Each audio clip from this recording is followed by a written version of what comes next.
shit about 4 hours. Whatever, man. Bring on the 24 Oh, hours. yeah. Well, it's funny because I did not fly, not because of 9/11. I just didn't enjoy flying for many, many years before we were dating. Yeah. And then first year we were dating, she's like, let's go to Austin. Let's go to Austin City Limits because she lived there after school. And I was like, sure, let's drive. And she just gave me this look like, what? It's just like, Did you do it? no, we flew. You did? Yeah. I want to drive though. So you wanted to drive though, but so what did you do to get over it? What do you do? I said, well. Do you just take a bunch of just weird like sleeping pills? No. I actually, true love like conquered all. I just said, I love this lady, so let's do this. Yo, that's the way. I guess that's And like it was fucking hell. Yeah. But the first trip out was like, okay, and now I'm like, whatever, man. Let's get on a train and Flint. So. I hear you, dude. Yeah, it's good. I guess I had a lot of time to think think questions for you. I've had a lot of time. Yeah, well, that's maybe a good bonus about what's going on here. It is because I saw you perform at DC9, which was that was revelatory. It just people in the back of the room. I don't know how aware you are of those people, like how much you can see from the stage, but people were like hugging. People were like, "Oh my God, like what's happening?" And I knew it was going to be special because the album was just. It's. We'll talk about what kind of special it is, but it's fantastic. It's this piece of like America now, I think, and American like fabric, but. That was magical, so magical. It's one of two shows that year. I shot it. Yeah, I think you guys actually used a thing for the tour poster. So magical, I could not write about it. There's nothing I could say. Yeah. I was just like, I know I run a site and I do shit like this, but I sort of want to keep this to myself and just tell people about it. Yeah, which is something you said at the show. You were like, don't keep it a secret. Yeah, but this is the way you tell people about it. Yeah, and I was like. Yeah, and as a result, we're all going tonight. Yeah, I'm bringing like 10 people. So, I'm so excited. It's going to be a great show. How does a goofy guy from Wisconsin though get to that album and maybe get like steeped in gospel along the way? Well, I've actually had time also to think about this in the process because I think being somebody that grew up in the far north of the States and relatively isolated part of the country, culturally especially, and a very homogenized part of the country. Mm-hmm. The lady is from Wisconsin. Yeah. So I know it well. Yeah, there's diversity in Milwaukee. Yeah. And some, and then that's it. Yeah. But where I grew up, 4.5 hours north of that, there is not diversity. Yeah. Yeah. I think that, for me, music entered into my life very early. Mm-hmm. I was drawn to this big piano in our living room when I was just still a toddler. I would just plink on it and do that. So that was and my mom would tell you even before that, I could be quelled from crying by just sitting at the piano and just hitting things that I would stop crying. So that being, I think, the broadest frame of the thing that's always centered and given me peace is the kind of, I think, the landscape of all of it, right? For me. So within that, I've gone a lot of places and listened to and absorbed a lot of different music because I always am trying to chase I'm trying to chase this kind of transcended feeling that kind of it's so fleeting, and any musician knows what I'm talking about, but it's that sort of feeling a little bit like you're flying, a little bit like you're, like that you're just holding on to something for dear life and it's just going and then you're just there. And that it's you like being a part of it, but at the same time, you're not. You're just sort of off to the side a little bit and like, Yeah. yeah. Yeah, and maybe yeah, and you're just kind of like I'm sure that for there's probably parallels to people that surf and that Yeah. feeling Yeah. of and that addiction to what you get to surfing and that becomes your whole lifestyle and then it infiltrates every other part of your life, the way you Yeah. speak, Yeah. the people that you surround yourself with, the way you see everything else, the fluidity of it all. Yeah, I don't know. I think that's a really good question. I'm really the other baseline part of the landscape that I think is really important to mention is that my family, I grew up with both of my grandfathers were only children that had absent or that had no fathers. Oh, So they were wow. only children that took care of their mothers and knew one day through whatever circumstances, they both came to the realization as young men, Yeah. Yeah.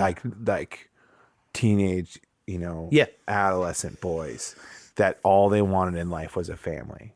So when I came into the picture, I came into a family, and then I had two grandfathers on both sides that married really strong, incredible, visionary women, and that put family above all else, and that celebrated that. And so part of that is just being in a place that was really, really safe for me to feel like I could be who I was Yeah. always. So that I think is two ingredients that I think you put any kid into, and they're gonna find something that gives them joy, or they're gonna find their way. Yeah. So I can't help but just look at that and just feel that I'm very fortunate in that fact. Yeah, and Wisconsin in general, the lack of diversity, especially where you were from, that's a real thing and stuff. But it is very much. I grew up in the South, and because you are often isolated, I think, as families and stuff. It doesn't happen all. That doesn't guarantee it, but you can. Families bonds together a little tighter than maybe somewhere else. Generations of families, as opposed to, just like, this is my family. We're living in New York City. We're doing this. And it's a weird thing. And I don't necessarily have that in my family, but I, we were in Bedford, Virginia, and I know people that have, like 3 generations living essentially on their land. Yeah. Yeah. Which is a powerful thing that I've been thinking about lately. Yeah. That was a big thing in the and it's come back up. It's just come back up recently, just because I just found, my wife's been having me write down in journals some things about this, so that have more thoughts about. I'm just exploring deeper, like some of my own, just thoughts about things and where I came from, and just kind of like looking back on things and trying to assess things from maybe a little bit just like an older place, because it feels like a lot's happened in the last 3 years. Yeah. And a really important thing happened to me when I was really young. I was 8 years old, and Reverend Jesse Jackson ran for president in 1988. I do remember that. And my mother and father were hippies in a lot of ways, and we're in Madison, and they were there in the 60s during the protests, and when the science building was bombed, my mom, and the helicopters everywhere, tear gas. My parents were all like in there. My dad was a conscientious objector from Vietnam. Wow. My dad, as a result, worked in a mental hospital, Mendota State Mental Hospital, for 4 years to pay off his service to his country. But I grew up with really liberal people who had a lot of liberal values in the way they looked at society and culture, but we were living in a place where they couldn't really exercise them in all the ways that they maybe wanted to. Yeah. So when Jesse Jackson came through town, my mom was just said, to my brother, I was 8, my brother was 7. She just recognized that right away as an opportunity to like show her boys, a different story, and just show them like some aspect of what we can be and what Yeah. can happen, and and also just introduce us to just like a great man who is Yeah. running for president. So we went to this rally, and I remember feeling really moved by it, because he had this kind of power of the pulpit, kind of Mm-hmm. incredible, like sing-songy way of speaking. Yeah. And I latched onto it because of, I think, my musical love thing. I felt something great there. And afterwards we were sitting, and we wanted to just go see him like leave for his bus, and he was going onto his bus, and this security guard was pushing my mom and my brother and I aside, and all of a sudden I just felt these arms holding me and pulling me up, and I looked down, and it's Jesse Jackson, and he's holding on to me, and he lifts me up, and he's holding me up with one arm, and he's whispering at me, and I just remember feeling like, whoa, what's happening? And he was smiling at me so incredibly, so gently, and just so like so calmly. I just immediately went from being like, oh, what's going on, to just like, hey. And he was just like, he was like, how you doing, my man? How you doing? Is that your mom right there? Is that your little brother? Your little brother's got freckles, huh? I got freckles too. And I was like, wow, this guy's cool, man. Who is this guy? Yeah. And he's like, hey, man, I just want you to know, whenever you're feeling down or anything, I want you to just like, or if someone needs a lift up, I want you to give them the high sign like this. And he put my thumb up, and he spun me around. And I just remember walking away from that moment and being like more caught up in being an 8-year-old mind, just being like, whoa. That was cool, because like my mom was just like crying when he gave her back to me. Right. But at the same time, I was on the front page of the paper the next morning, and this is what I found was the picture. I found this photo of me and Jesse. And I'm 8, and my hair's all gelled, spiked up, and I've got racing stripes shaved into the sides of my head. Wisconsin style. I've got like a shirt that my mom gave. I like it's got like neon puff paint all over my shirt, dude. It's like 1988. That's amazing. 1988 Jesus. Embodied all in this thing. So the thing that hit me about that experience that I've thought about, as far as a really formative thing, was more of like the realization afterwards, a few years later, when I was at my grandparents' house and looking through their big Time Life books that they have. My grandparents had all the Time Life books, the decades, every decade. And I remember going through the 60s, and I was doing a report in 5th grade on Martin Luther King Jr. And I just remember seeing the picture from the hotel balcony in Memphis, and there's a picture, and I see that like Jesse Jackson's like holding Martin Luther King while he's dying. Like that man saw that happen. Yeah. And then just to me, oh man. But I think that, it hit me so hard, when I was a kid. I think that like, I think I grew up really quick as like a Wisconsin kid, and got an opportunity to like really see parts of this country and some truths, and like have it hit me in a way that I know other kids didn't ever get a chance to, because it was so specifically pinpointed to Jesse Jackson holding me that day, and my personal connection to that moment, but I don't know. So I think that really like immediately oriented me, as that was all around the same time. You're going through puberty, you're like all this stuff is happening in your life, and you're changing, you're trying to figure out who you are. And I knew and music was just always there, and it was always something that during all my confusion, I was like going back and coming back and centering myself, and just like, like feeling like everything was okay again. And at the same time, I found my dad's record collection, and I just ended up gravitating more towards these like artists like Otis Redding and Right. Aretha Franklin and Sam Cooke and things like that. That just like I started to kind of, because to me it just felt like I just saw like this flash of like a story of like this whole country's like inherent story, like where we're all coming from and where we're headed and how ugly it is, but how that you wouldn't get from like the Doors. That you would not get from the Doors. That no one will ever get from the Doors. Right. You know? Right. And that's and I think that's a draw today still. Yeah. That it is when, and it happens in indie rock now too, when people are making music for leisure, you know, or just because like, wow, look, I got a guitar, instead of they have to maybe to necessarily like feed their family, but they also have to like psychologically survive. Yeah. Like, this isn't music that is meant, you know, to go out to have a good time at the club. Yeah. Ever. Although it should be, maybe. Yeah. I mean, it's I don't know.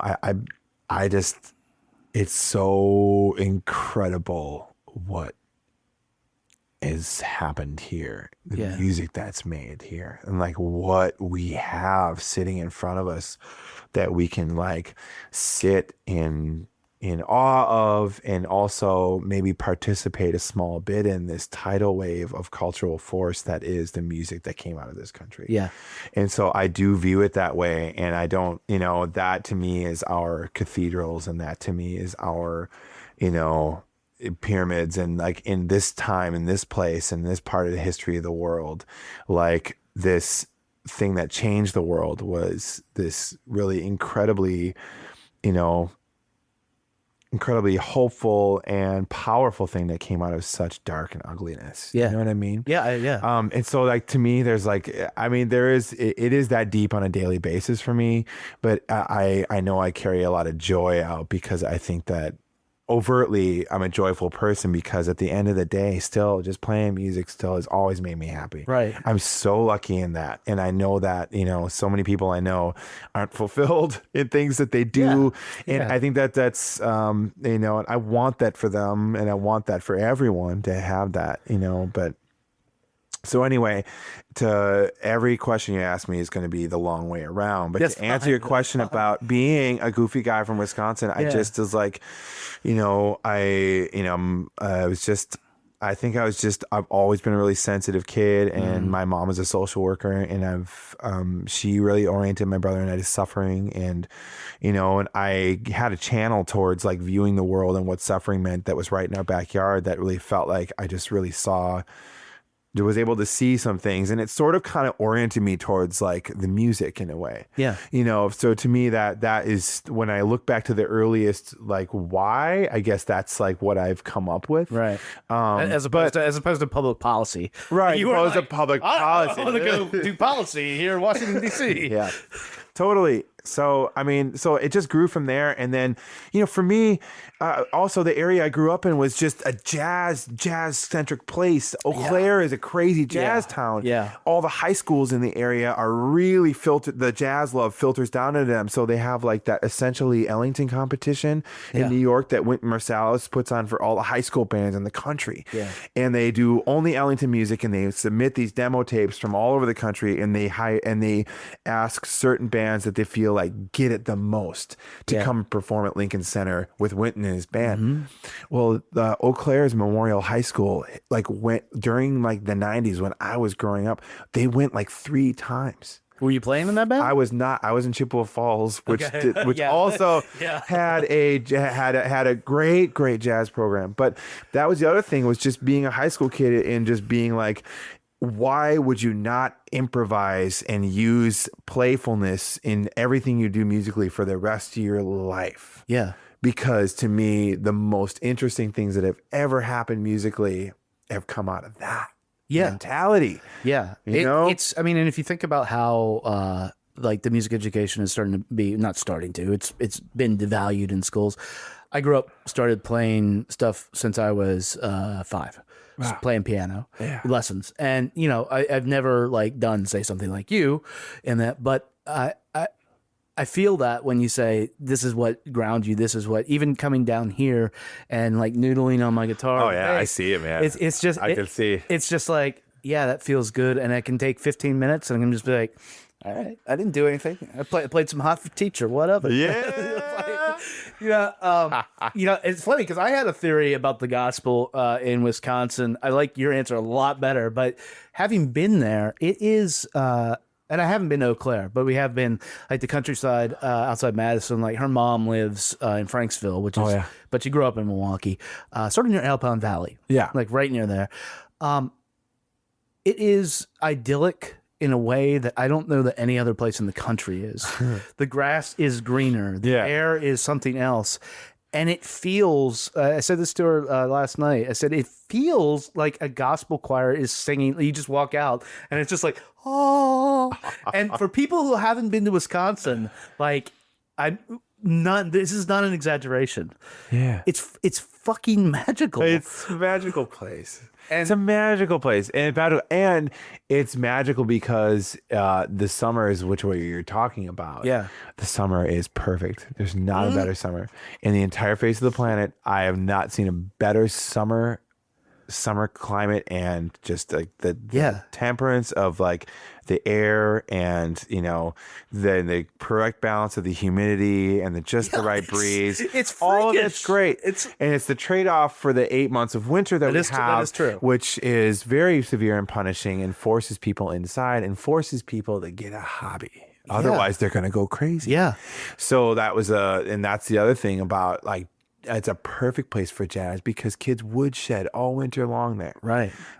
Because there's nothing, you can't go outside. What are you going to do? Go sledding again? Yeah. You know what I mean? Yeah. First time I walked out in minus 16, like actual minus 16. Real minus 16. Yeah. It was like, no, I can't do this. You stay inside. Yeah. And then you're either going to go in your room and you're going to either play video games or you're going to do whatever you're going to do or whatever, but you're going to be inside and you're going to figure something else out. So when kids are given like this option of just like, try and master this instrument for the rest of your life and sell them on it, dude, that is the best thing ever. It's insane.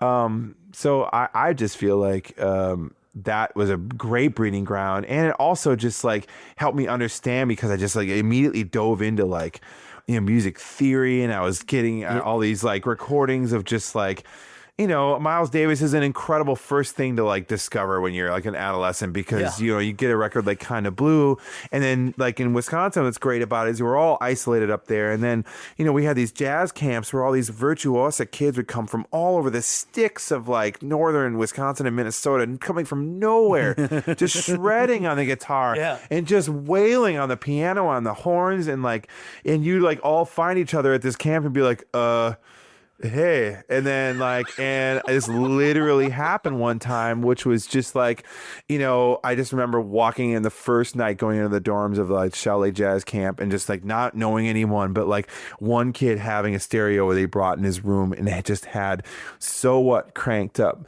and he had it going. We're all like 14. It's just like jazz, But then Miles Davis comes in with this solo that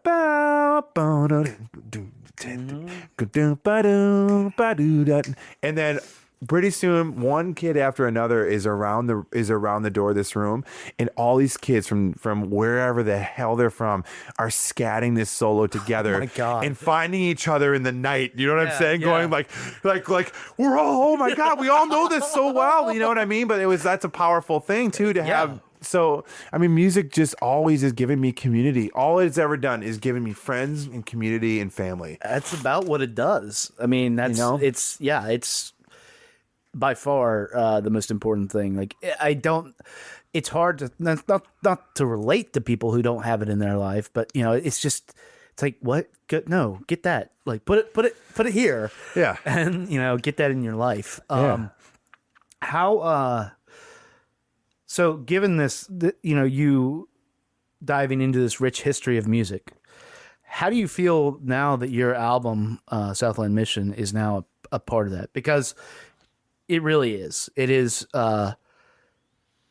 You talk about something being soulful, something being genuine, things that you can't quantify, and yet it's there. I was talking with your friend Nick about that album after we talked, and he was just like, I cannot even believe this.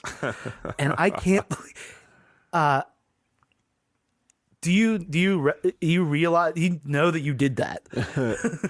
Well, I definitely will say that the experience of making the record was very revelatory for me, as just in, like I said, the last 3 years have been a really big change in my life. And I think a lot of it had to do with situations I was fortunate enough to be in that just showed me like another layer of truth, a truth about the world, a truth about like myself and my maybe role in what I can do. Yeah. What can I do?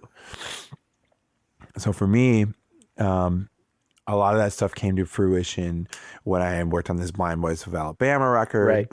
and had a chance to actually like work with my heroes,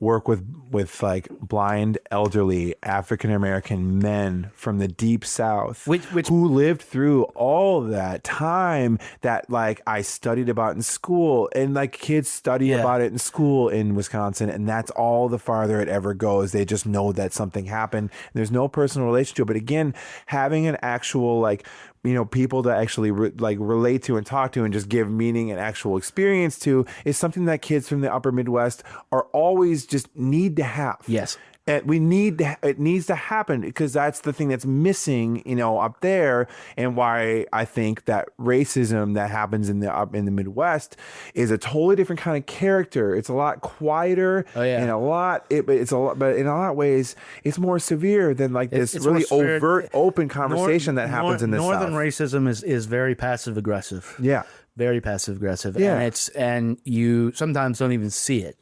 But then when you do, it's like the ugliest like thing ever. Right. But it's funny knowing you for all of like 35 minutes. Right at this point, I can see like your eyes light up when you said going to play with these guys. Yeah. I can't imagine how that blew your mind. Oh, like, dude, it was insane. I was like, I didn't sleep for like 2 or 3 nights before they showed up. I was so nervous, just because I was like, there's no way I'm gonna cut the chase. I'm not gonna be able to cut it with these guys. They are legends. Like, these guys have played with every single one of my heroes in my whole life, and all those people look at the Blind Boys as like the heroes. So like, they're the center point of a lot of American music, and they've been there forever. And anyway, it just ended up being one of those situations, like a lot of things that happen in life, where you worry about it in your head, and then when it actually comes to happen, it's like, oh, that wasn't so bad. Actually, it was actually incredible. It's pretty excellent. Yeah, pretty excellent. Anything, and I think, so for me, that what it was is more of a after I was done with that, and made friends with these guys who I just realized at the end of the day that it wasn't me, Mr. Inexperienced, and them, Mr. Experienced. It was more that, hey, we all really love this still. We're in it for life, and all we want to do is make great records. Yeah, that's all I've ever wanted to do. That's all they want to do. And we're all together and we're hanging out, and like, it just turned out in this great way that we had so much in common, just in the sense that like, I knew all this gospel stuff. I knew all these recordings, and I knew all these like different stylings, and it studied different stylings of just all these different people. So when we were going through tunes, I knew a lot of tunes. I knew a whole bunch of different things. And it was like, wait a minute. I woke up to that fact and was like, I really know this. You know what I mean? And there was that part of me that, I think what I've talked about before is like this kind of permission part that I want to make sure is like not misunderstood. Like, to me, like, the idea is that like, as a human being, you go through life and you're just like, kind of on your own path, and you're gathering steam, and you're trying to figure out your own lot in life. And a lot of your problems that you run into with yourself involve you kind of like sabotaging yourself, or getting in your own way, or being in your own head, and doing all these things that just like make you second guess yourself. And second guessing yourself is like a not granting of permission. Do you know what I mean? Like, absolutely. What I mean by that is that like, I have a lot of musical inspirations and writings that I've done in the past that have kind of been like, well, I'm from this kid from northern Wisconsin. I'm not going to write a blues song. Right. You know what I mean? Even though I did, I wasn't going to play it for anyone. Right. Or even if I did play it for everyone, I was like, not going to ever like think anyone's gonna take me serious about it or whatever. But that was just it. It was just like a permission to myself to say it's really okay to try and do what you can to bring some momentum into your life and bring some community into your life in a way that just lets that momentum roll forward. And let that stuff kind of gather steam in a way, you know. What was shouting matches before or after that? The shouting matches happened about the exact same time as that. Yeah. As that Blind Boys record. I think they were recorded actually about a month apart, I think. Yeah, because part of what made that record great, and it shows up on Southland Mission, is it just crackles with a genuine like blues, like raucous, like you're at a beer joint on a Saturday night and maybe there's gonna be a fight over here. Yeah, and it's the whole record. You're just like, huh, all right. Well, yeah, Justin and I grew up together, and that he and I always gravitated towards that. We found each other's musical tastes early on. We were like really, really loved so much of the same thing, but he introduced me to so many things like Bill Frisell and Tom Waits. Have you heard Frisell's last album? Not the new one. Oh, no, I haven't heard. It's all reworking of television and movie themes. I saw it in the record store. I almost bought it the other day. Oh man, it's fantastic. Yeah. Well, I'm definitely gonna get it. Yeah. I love Bill. So, but you go through all that and you start working on Southland Mission. Yeah. And then as that's coming together, are you thinking to yourself, "Oh yeah, I got this," or are you saying like, "Oh man, I don't know if I can do this"? Are you still not giving yourself permission? That is a part of the whole process. Is these little. I mean, any part of a creative process where you like get these creative spurt and then all of a sudden like some doubt starts to enter your mind. Like, what are you doing? Maybe you don't know what you're doing, dude. You don't know. You know what I mean? And then what's important for me during the process of this was that at every critical and pivotal point, I had either my wife or my brother or my good friend Mike Taylor from His Golden Messenger or the Blind Boys or my other hero who I got to work with, Amy Ray, or people that knew about the record that was forming and really were encouraging and were just like, no, man, this is you. This is who you are. This is who you've always been your whole life. And this is exactly like we all see it. And you just like keep going. And you know, it took a while. I think the biggest thing was just like, I kept the whole thing to myself in waves where I would just like, it was such a secret because I needed to protect it at this point in time where I was like incubating it. Yeah. And the biggest moment was going to, this place in Virginia. Actually, it's in North Carolina, but it's on the border. It's right on the Blue Ridge Parkway, right by it's down there, Abingdon. Yeah, it's like Ennis, North Carolina, and it's actually right by Galax, Virginia. Oh yeah, Galax, yeah. So I went up in a family cabin there. I spent 5 days up there with my computer and all my guitars and my dog Willie. And it's the longest time I've ever been by myself in my entire life. Yeah, it was 5 days, and I realized that while I was in there. But anyway, I didn't do anything except for just like sit there with the microphones and just picked up an instrument, and I just took every little scrap of every idea I had and like literally like just. The record all came out in 4 days. Like the whole thing came out but I didn't realize it. It was just 20 hours a day where it was like kind of get to a point of like a thing. And then I would just sleep for like 4 hours, get up, and then I would like work in like 3 or 4 hour spurts. And then I would take the dog for like a mile walk and just think about words and think about, you know, and just be walking along the Blue Ridge Parkway. Yeah. And then I would come back into the cabin and then go right back in. And then at the very last night, I just had like a moment where I was like, whoa, dude, like I listened to the whole thing front to back, and I hadn't done that the whole time yet. It was just like one fell swoop of listening to the whole thing that I just recorded on this like stereo, these crappy 70s speakers and this old thing in this cabin. But that moment was really important to me because what happened in that was like I was listening to it. You know, you always listening to things with this like critical ear all the time as an artist, just like, oh, that wasn't so good. Or my timing is off there. Oh, whatever was happening there. And there was just this, for the first time in my life, it was just like this thing came out. And as it was like playing through and listening, I was just hearing like the, the, the subtext, you know, Yeah. and I in the context, and I was hearing just more of like my journey in the whole thing, and just looking at it for just a brief moment outside of the whole thing, and realize like that this is the purest thing that I've ever done. You know what I mean? I've not done a lot of things right in my life, but like this one thing just came out, and it just felt like, Yeah. you know, it moved me to the point of tears in a way that felt like, as as like a outside listener for a long enough to be like, Yeah. this is it.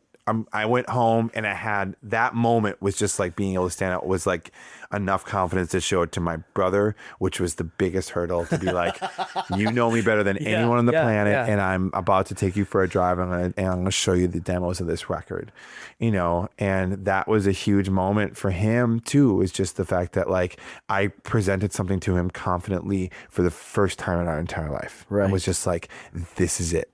You know, and that hit him really hard. And same with, you know, everyone that I played it for. It was just like, this is it. I got this thing, you know? Yeah. So it was just like, you know, I don't know what's going to happen after this, you know? I don't know the next time I'm going to make a record. The first time, Right. I mean, this one took me, you know, it feels like it took me 20 years to make. Well, they always say it's like 20 years to make your first record, and then you hit your sophomore slump. And but I mean, if you, so what, aside from that, finding that joy in it, what does this album, I guess, thematically or whatnot, mean to you? Or does it mean anything? Yeah. I think that, to me,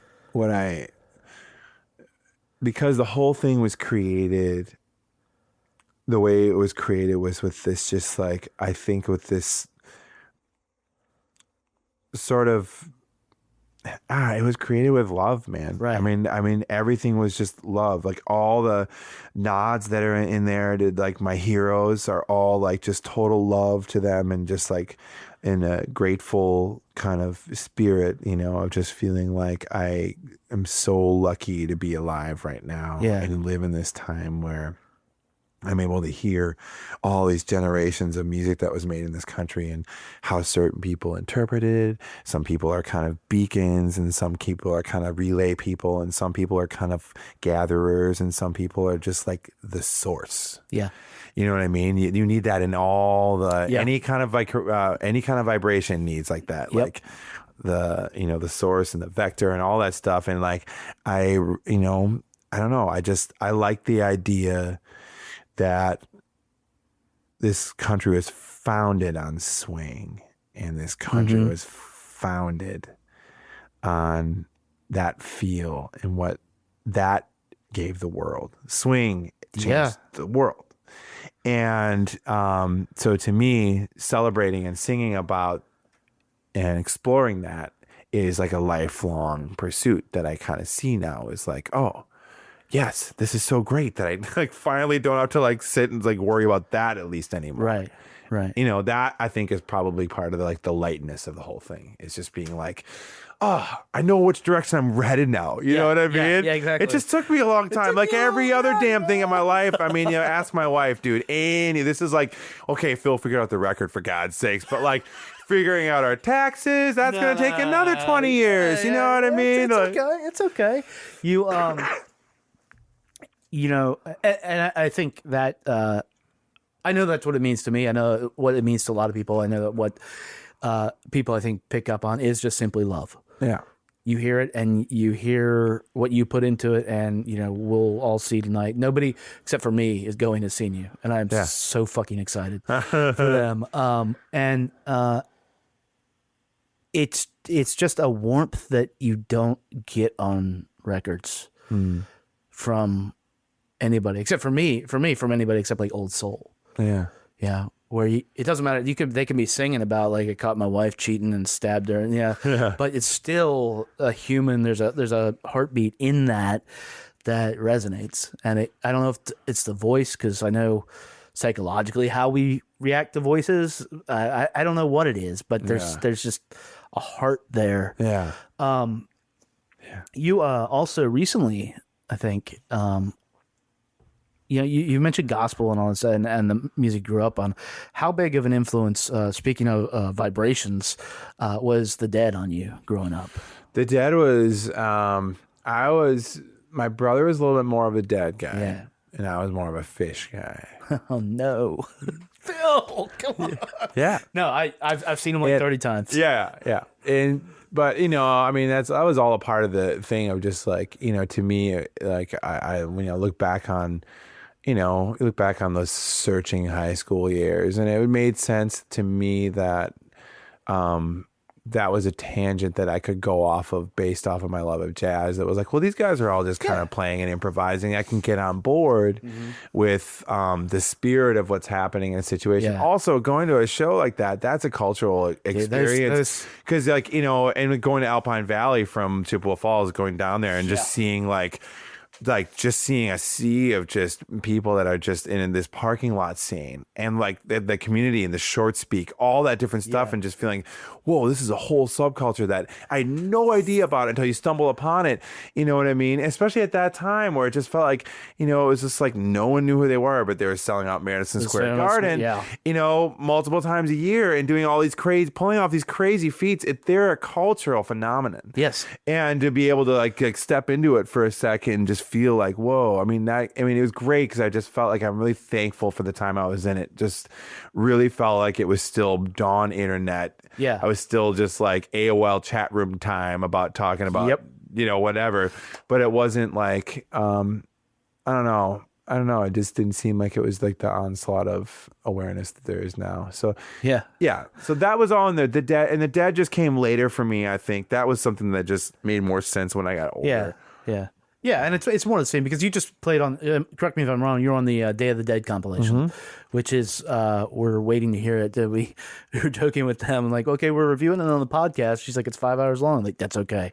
We're gonna get into the whole thing. Oh yeah, because I've found that in talking to a lot of artists, even if they weren't like overtly like influenced by the Dead, somewhere most people have like a little tape collection, and it could be the Dead or it can be the Fish, and it's that live stuff, and it's that energy, and it's that love that like bands like that put out on stage. Right. It's like I say, I didn't see Fish until well into my 20s. I think it was Hampton, the Hampton Comes Alive box set. Yeah. So, and my friend was just like, yeah, come on. Yeah. We got in the car, we went down, he played me some on the way down. I'm like, okay, because previously I just heard like Rift super fucking high. Yeah. It's just like, and like you said, you walk out in that parking lot and it's just a whole different thing. It's a whole thing. Yeah. It's like a whole thing.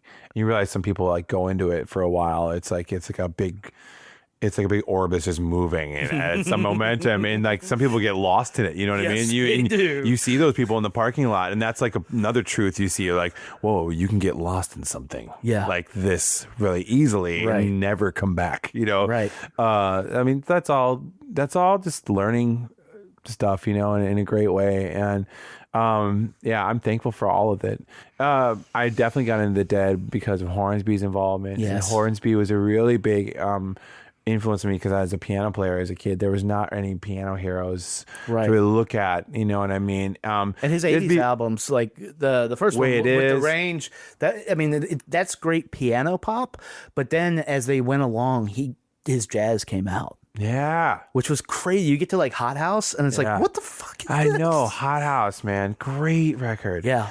What I love about Bruce is that he's just got this incredible spirit of that play. Yeah. He just wants to play. Yeah. And he's he's such a character, and he's been there for so many amazing moments, man. Bruce is such an incredible human being.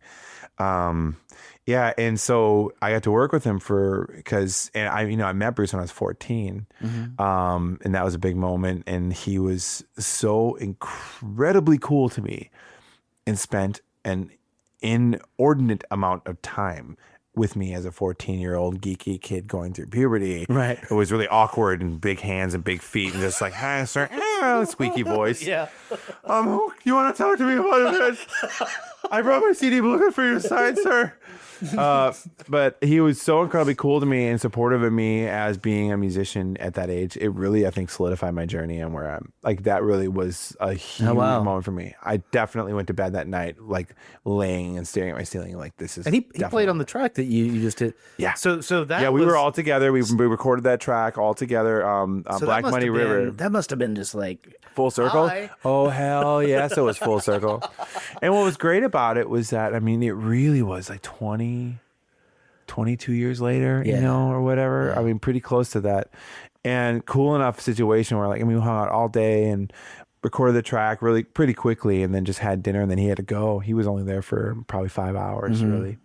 But it was long enough that, you know, digesting our meal and sitting on our front porch, I just got to sit and just tell him the whole story. Yeah, so you told him. I told him, I recanted the whole day to him because it's still clear as a bell to me that whole day because of how formative that was for me, which was awesome. And it's led to some great stuff, man. I'm, you know, I'm lucky we're going to, he's going to join me this summer. We're going to do some stuff together this summer, which I'm really excited about, dude. Oh my God. I'm so, it's like great. And so we like, you know, I got a chance to like, you know, he called me the other day, like we've like called each other and like talk about ideas and just to be able to like make theory jokes and both giggle at them is the best shit ever. As a 36-year-old man talking to my like longtime lifetime hero that we're both just theory nerds at the end of the day who just love it all and it's just it's all fun and games. You know what I mean? I mean, but I just am this is what you're going to be doing. Like, I don't think you got to worry. Yeah. I think you're set. I think you sort of planted your flag and said, you know what, everybody, I'm here. Yeah. You want to come around? Come around, and then we'll just keep. Isn't this music like so? It's just like that's mostly. I think it's just like, ain't it sweet, dude? Zydeco, Louisiana is the greatest state, dude. New Orleans is the greatest city in the whole planet, right? Have you seen John Boutte down there? Yes, just saw him last DBA's? week. Yeah, at DBA last week. We were down there for Jazz Fest, and at Jazz Fest, for people who haven't been, if you go as a tourist, you essentially get hammered all day. That's what happens. And we made it to DBA's, and we were just hammered. And we walk in that back room, and it had red velvet curtains, and he's so short. And all of a sudden, we're sitting there, and like, I look at Daria, I'm just like, why is Sam Cooke singing? And just walk up, and it's him. And it's like, oh my God. Oh, yeah. I put him in my armpit and told him that I loved him. Really? It's Yeah, he sang, man. He sang "I'll Cover the Waterfront" and "La Vie en Rose." He sang "Time After Time" by Cyndi Lauper. Yes. He brought me to tears 2 times while in that 1 hour set. Like, just really pulled everything down to me. And he never sings above like like 6 to 10 decibels. It's like he's such a quiet singer. He's a quiet and he talker. commands the whole crowd. That to me is just like, you know, that was more or less like when I'm, you know, like, it's not necessarily listen to my music isn't this great. It's just about like this music that we are surrounded by, that has come up all around us, is still very much alive in me. And when we're playing it live and when I listen to it with my friends, it's very much alive in us. And it's still moving through the fabric of our culture in a very real way that's like tangible to the human experience. And so to me, that is just a testament to the greatness of it and the what real timelessness is, you know. And we live in this, you know, time where like music is this huge, massive tree, you know, and you've got like all these bands that are out there right now that are just, they're the leaves. Yeah. You see them because they're the most present thing. You see a tree, you see the leaves, but they fall off every year and they're gone. And then new ones come back and they fall off. They're just the temperate part of the thing. Yeah. And then there's the other thing that feeds it, which is just the branches down to the trunk. And I think part of the big thing is just that like my orientation is more towards like what's feeding all the things that are happening. What's the trunk, man? The trunk of the tree. Yeah. That's where my interest is not in the leaves, dude. Right. I don't give a shit about the leaves at this point. I grew up in a place where the trees didn't have leaves and all we saw was the trunk for 9 months a year. And so that to me is still a tree, where I think people think come from the South up north and they're like, Oh, yeah. why are all the trees dead? No, they're not dead. Yes. You know what I mean? Yeah. But like that life is still very much giving, and roots music is not a past thing. Roots are what supply everything on a constant daily basis. It's the feeding, man. It's like really supplying everything. So I feel like that's my orientation, and that's kind of my shout for joy, is just feeling like, man, this tree is so beautiful, and like this trunk is so grand and big and massive, and then like contains enough to feed everyone. But it just is like, you know, I don't know. I think it's sort of like a come gather around this thing. Yeah. Man. This thing's wicked. Let's go climb in this tree. Well, I think that's a good landing point here. You gotta search for landing points when you're talking to me, dude. Dude, we could go for 2 hours, 3 hours, but you got a show to play tonight. Thank you so much for coming down. Thank you for like we actually did this. We did this. We made it happen. And thanks for making the album. Yeah. That is My pleasure. I say this like very genuinely is very special. Yeah. And I'm glad it's out there. I'm glad you're out there too. Oh, thanks, Kev. Appreciate it, man.